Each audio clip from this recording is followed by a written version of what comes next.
E se a maior ameaça a uma crença não viesse de fora, mas de dentro? Nesta análise, a gente vai mergulhar num argumento bem provocador sobre o que acontece quando a fé fica confortável demais e o preço inesperado que todo mundo paga por essa acomodação. Pois é, a análise já começa com essa frase, que é curta, direta, um verdadeiro soco no estômago.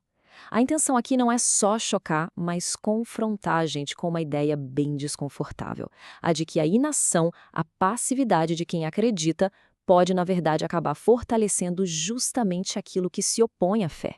É uma afirmação radical que força a gente a pensar qual é o custo real da indiferença. Para ilustrar esse problema, a fonte usa esta parábola poderosa. Tenta imaginar a cena. Mensageiros tentando desesperadamente alertar sobre um incêndio devastador. Mas eles estão vestidos de palhaços. Ninguém leva a sério. A mensagem, por mais vital que seja, se perde completamente. Isso levanta uma questão fundamental. E aqui está o ponto central de tudo. Onde é que está o problema? É na mensagem sobre o perigo ou na credibilidade de quem está entregando essa mensagem? A fonte argumenta que esse é exatamente o dilema da fé nos dias de hoje. A mensagem pode até ser autêntica, mas se os mensageiros não são levados a sério, ela simplesmente perde o efeito. E para diagnosticar a raiz do problema, o texto aponta para essa passagem antiga. A ideia aqui é que o maior perigo não vem de fora, mas de uma espécie de corrosão interna. Pessoas que mantêm toda a aparência da fé, sabe? Mas que na prática negam o poder que ela teria de transformar. Em outras palavras, a cascata está lá, mas o conteúdo se esvaziou. E isso nos leva a um conceito central: o comodismo espiritual. É esse abismo entre o que se diz acreditar e o que de fato se vive. Segundo o argumento, é justamente essa desconexão que, aos olhos do mundo, transforma mensageiros que poderiam ser sérios em palhaços e acaba tornando a mensagem irrelevante. E aqui, as consequências ganham uma dimensão, digamos, cósmica. Pela interpretação da fonte, essa acomodação não é só uma falha pessoal. É um problema que, segundo a teologia apresentada, estaria literalmente atrasando eventos proféticos. Ou seja, a inação de uma geração teria um impacto direto no cronograma da história. 90%. Esse número é o pilar do argumento sobre a urgência. Ele se refere à porcentagem de pessoas que vivem na chamada Janela 1040, uma faixa geográfica que vai do norte da África ao leste asiático e que tem a menor exposição ao cristianismo. Para a fonte, isso mostra a escala gigantesca da tarefa que ainda estaria por fazer.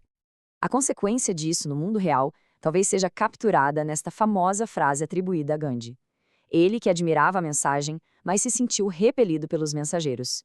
É um exemplo histórico perfeito de como a vida de quem crê pode ser, ao mesmo tempo, o maior obstáculo ou a maior ponte para a própria crença. E essa acomodação não é só uma ideia, ela aparece nos dados. Esse gráfico, baseado em pesquisas feitas nos Estados Unidos, mostra uma queda bem acentuada na porcentagem de cristãos praticantes. Em 20 anos, o número caiu de quase metade para apenas um quarto da população. Isso sugere uma transição de uma fé ativa para uma identidade que é só cultural, aquela forma de piedade sem o poder, sabe? E além da inatividade, a fonte aponta para uma crise de conhecimento.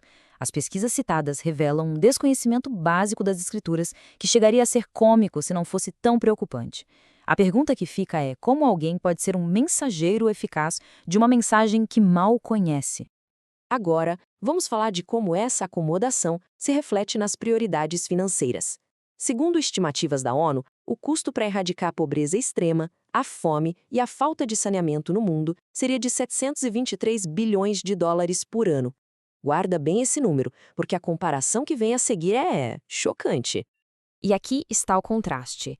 Apenas no Ocidente, estima-se que se gasta anualmente cerca de 1 trilhão de dólares com corrupção, mais de 300 bilhões com jogos de azar e mais de 200 bilhões com drogas ilícitas. Juntos, esses valores superam e muito o custo para resolver as crises humanitárias mais básicas do planeta. Para o orador, isso não é só uma estatística, é um retrato de prioridades totalmente desalinhadas. Ok, diante de um problema tão grande, qual é a solução?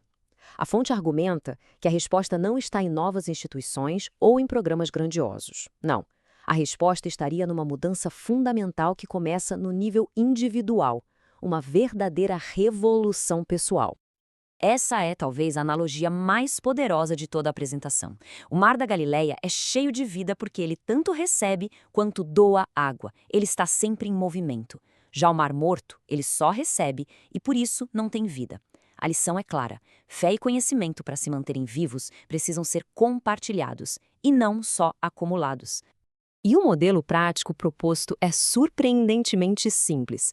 Ele se baseia em como a fé se espalhou lá no início, não por campanhas de massa, mas por redes de confiança. Um amigo contando para outro amigo, um irmão para outro irmão. É um modelo de crescimento orgânico, que se baseia em relacionamentos pessoais. A apresentação termina com mais uma história, a do cavaleiro em busca do Santo Graal.